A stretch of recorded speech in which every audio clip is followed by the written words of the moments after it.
The movie begins in 1987 in southern Italy. We see Father Gabriel, the chief exorcist, heading to a rural family's home where they have a possessed young man. They had called him for help.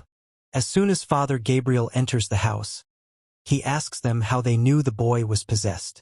The priest there replies that the boy started speaking English, despite never having spoken it before. When Father Gabriel entered the room and saw the boy, he was immediately convinced he was possessed. He quickly began the exorcism. He pulled out a blessed amulet, waved it in front of the boy's eyes, and asked him, "If you are a strong demon, tell me my name and what I do." But the demon got angry and didn't respond. So, Gabriel asks the local priest to bring a pig from outside. Then he starts provoking the demon, saying, "You chose this weak boy because you're not powerful. You couldn't possess any other being." The demon gets furious and says, "I can possess anything." Gabriel challenges him, "Then possess the pig." And to prove his power, the demon enters the pig. Right away, they kill the pig, and the boy calms down and returns to normal. Gabriel succeeds in casting the demon out. Now let's head to Spain a few months later in the same year. An American woman arrives in her car at a Christian monastery she inherited from her grandfather. The place looks old and in need of repair, so she brings in workers to start renovations. There, she meets Father Escobel, who thanks her for fixing up the place. She introduces herself as Julia and tells him she plans to renovate and sell it, then return home. He says okay and tells her to let him know if she needs anything. Her children, Emily and Henry, go to their rooms to unpack. When Emily enters the bathroom to brush her teeth, she hears knocking sounds coming from inside the walls. Suddenly, a shadowy figure appears behind the glass. She's startled, but it turns out to be her brother Henry playing a prank. After he leaves, she hears the knocking again. Thinking Henry is still messing with her, she looks around, only to realize Henry isn't there. He had gone down to explore the monastery's basement, where he too begins hearing strange noises behind the walls. He removes a brick and finds an ancient wall with strange carvings that begins to crack. Meanwhile, Julia asks Emily if she's seen Henry, because she can't find him anywhere in the house. From their conversation, we learn that Henry hasn't spoken in nearly a year due to his father's death.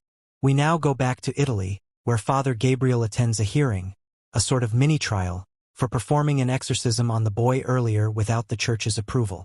Father Cardin tells him that they don't believe in demons and think such cases require a psychiatrist, not an exorcist. Gabriel realizes they want to remove him from his position. He responds, "If demons don't exist, then why do we, as men of God, exist at all?" They can't answer. He reminds them of a girl named Rosie, who was possessed and ended up committing suicide because they ignored her case and sent her to a psychiatrist. Cardin angrily tells him to shut up.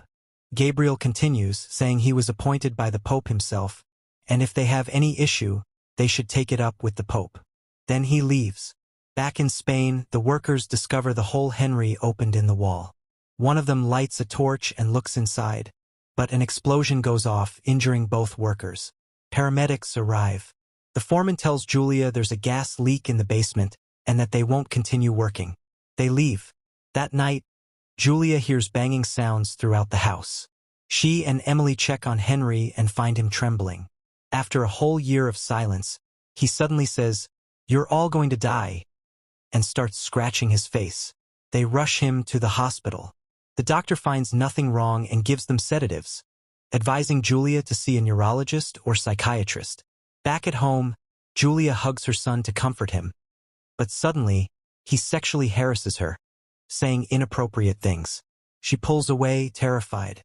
He lifts his shirt, revealing the word hate carved into his stomach, and says in a demonic voice, "I want the priest now." Terrified, she calls Father Escobel, who reassures her and says he'll go see Henry. But as soon as he opens the door, something throws him backward, and the demon screams, "I want the priest!"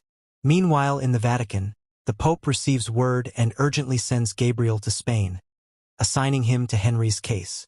He tells Gabriel this isn't the first time violence occurred in that monastery. which prompts Gabriel to review all his past notes and teachings to prepare. Gabriel travels to Spain and is greeted by Escabel, who's shocked the Vatican sent the Father Gabriel, the best exorcist in the world. Julia is confused as to why an exorcist is even here, and what the church has to do with any of this. Gabriel assures her he'll examine Henry and she can decide for herself whether to proceed, just like a second medical opinion. She agrees. Gabriel brings out his blessed amulet and starts the same ritual as before. Suddenly, Henry says, "Your prayers mean nothing." Gabriel ignores him and puts the amulet in front of him. The demon's eyes appear next to Henry's eyes, and Gabriel confirms it's a powerful demon. He asks the demon its name and why it possessed the boy.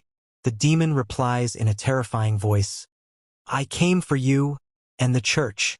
Then it recounts Gabriel's past, including his military service and even his name. Gabriel panics. The demon shouldn't know any of that. He rushes out and asks Escabel if anyone mentioned his name to the family. Escabel says no. He didn't even know Gabriel was coming. This confirms the demon is powerful. Gabriel asks Julia if Henry had experienced any trauma.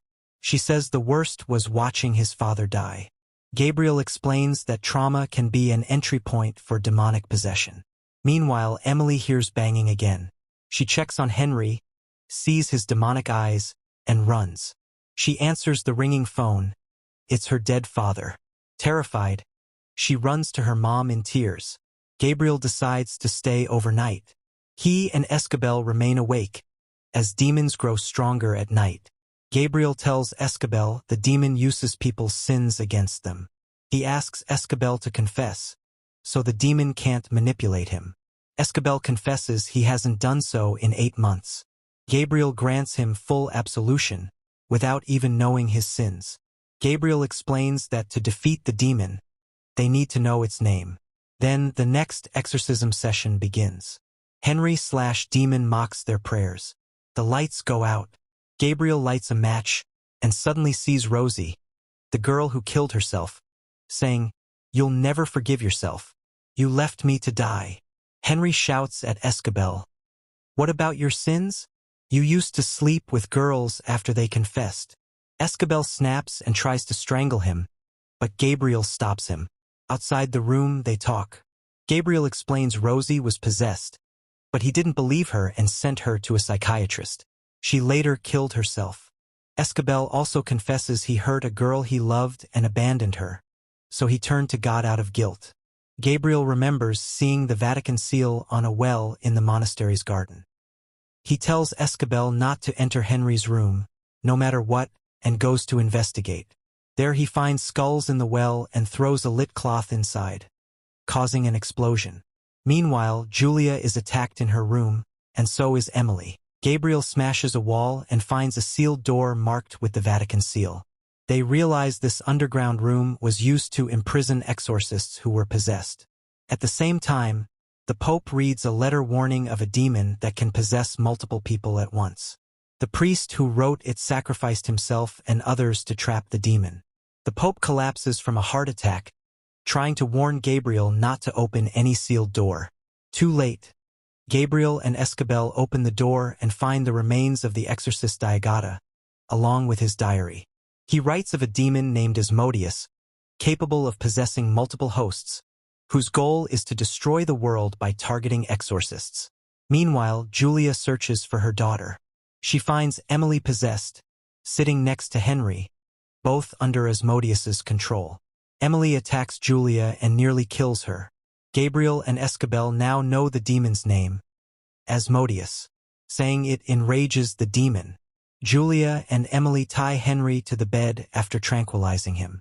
Gabriel reads more of the diary. He realizes that Asmodeus feeds on exorcists, and that's why Henry said, "I want Gabriel." The demon wants to possess Gabriel and destroy the Vatican.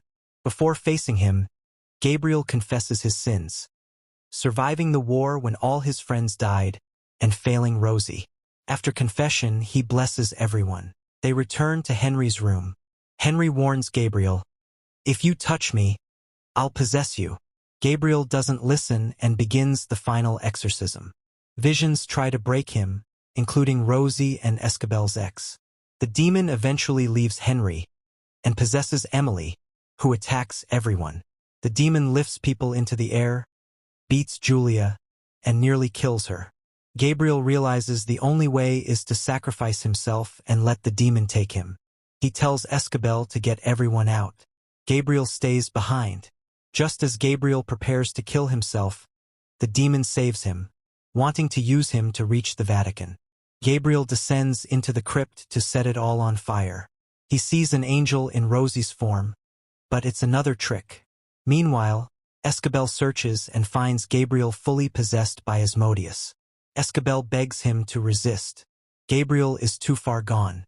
But because he confessed, the demon is weakened. Escabel prays harder. The demon begins to lose power. The demon manifests Rosie again. The coffin opens. Escabel's ex appears to claim his soul. He throws a blessed coin at her and defeats the illusion. Asmodeus tries to take Gabriel's soul, but Escabel throws a holy cross, causing Asmodeus to fall into a pool of water that transforms into a gate to hell. They recite the final prayer together and banish the demon. The next day, Gabriel returns to the Vatican with Escabel. The Pope, now recovered, praises their efforts, but he warns them, Asmodeus wasn't the only one. There are 199 more demons of equal power. Their mission is to defeat them together.